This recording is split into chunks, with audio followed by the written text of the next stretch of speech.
Paternò torna a dire grazie, grazie ai gesti silenziosi che si trasformano in azioni concrete di chi sceglie di aiutare gli altri. Nella suggestiva cornice della chiesa santuario di Santa Barbara, la città è pronta a presentare la 17ª edizione del premio Idria, un riconoscimento agli eroi silenziosi delle forze armate, forze dell'ordine, protezione civile e vigili del fuoco, che si sono distinti per le operazioni umanitarie, operazioni di soccorso e altri episodi di straordinaria professionalità. Sicilia Magazine oggi vi racconta l'evento organizzato dalla Proloco di Paternò e sostenuto dalle più alte cariche. Ha visto come protagonisti i vertici militari e nazionali, accompagnati dalla banda della Brigata Aosta.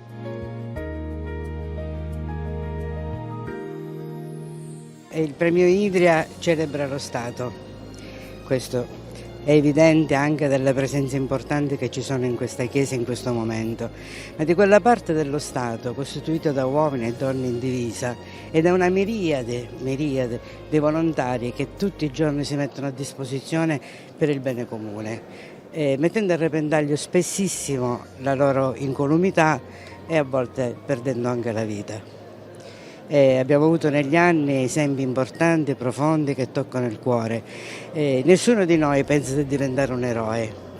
Si diventa eroi soltanto nel momento in cui si riesce a capire la difficoltà dell'altro.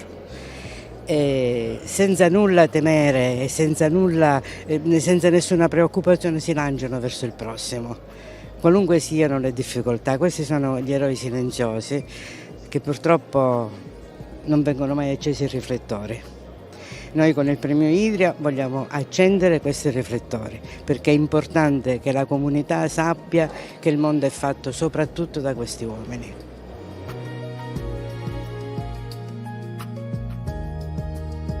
Io faccio parte della commissione straordinaria appena insediatosi a Paternò, quindi noi proveniamo proprio dal mondo dell'amministrazione, dalla prefettura, dove gli eroi invisibili appunto sono sempre al nostro fianco. Quotidianamente noi viviamo con loro e sappiamo l'importanza del loro supporto, sempre molto sommesso, sempre molto sotto traccia, senza protagonisti, però costituiscono l'ossatura del nostro Stato e quella a cui noi facciamo quotidianamente riferimento.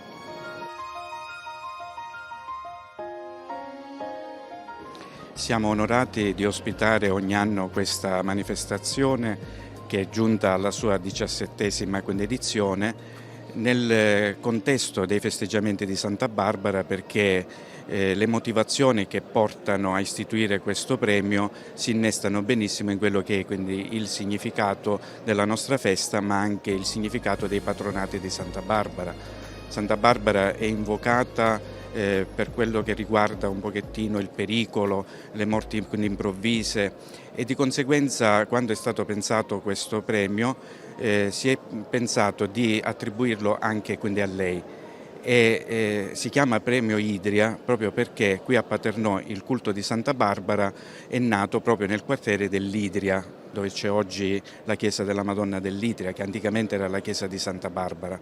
E quindi questo premio diventa un momento in cui vogliamo sempre invocare la Santa su tutti coloro che fanno del pericolo il loro pane quotidiano, perché possano sempre portare soccorso a tutti quei fratelli che sono quindi nel bisogno ed essere quindi una mano di salvezza.